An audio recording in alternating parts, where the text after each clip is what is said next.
प्रातः स्मरणीय है। हम सबको आचरण, तप, कर्म और सद्मार्ग की प्रेरणा देने वाले महाराज श्री भगवत तुल्य पूज्य विद्यासागर जी महाराज के चरणों में कोटि कोटि वंदन। नगर के सभी विराजमान भक्त समुदाय को मेरा नमन। हम ये मानते हैं कि कुछ जीव संसार में सिर्फ इसलिए जन्म लेते हैं कि वह पूरी प्रकृति को एक नया आयाम, नया मार्ग दिखा सकें।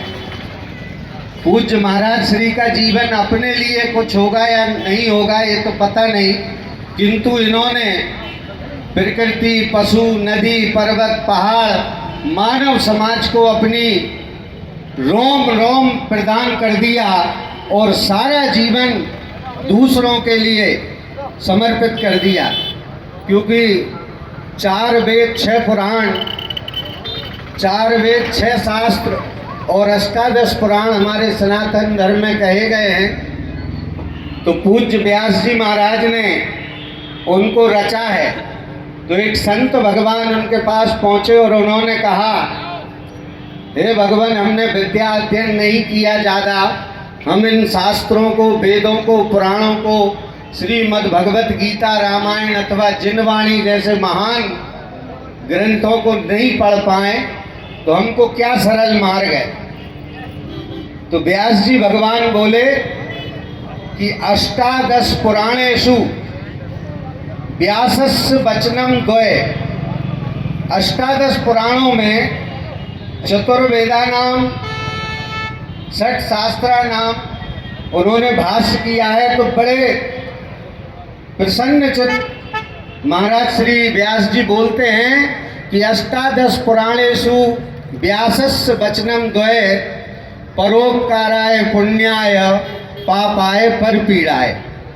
बोले परहित जिसके हृदय में है वह सबसे बड़ा पुण्य है और दूसरे को पीड़ा पहुंचाना सबसे बड़ा पाप है। इसी तरह से गोस्वामी जी ने भी कहा है, पर हित सरिस धर्म नहीं भाई, पर पीड़ा सम नहीं अदमाई।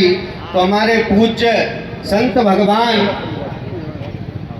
रोम रोम दूसरों के लिए प्रदान करने वाले, जिन्होंने जैसा प्रकृति ने जन्म दिया वैसा का वैसा।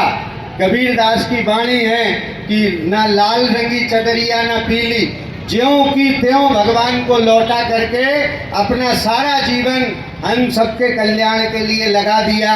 ऐसे महान और हम सबको एक नई दिशा देने वाले संत के श्री चरणों में मैं अपनी विनयाञ्जलि समर्पित करता हूँ। बोलो पूज्य विद्यासागर जी महाराज की।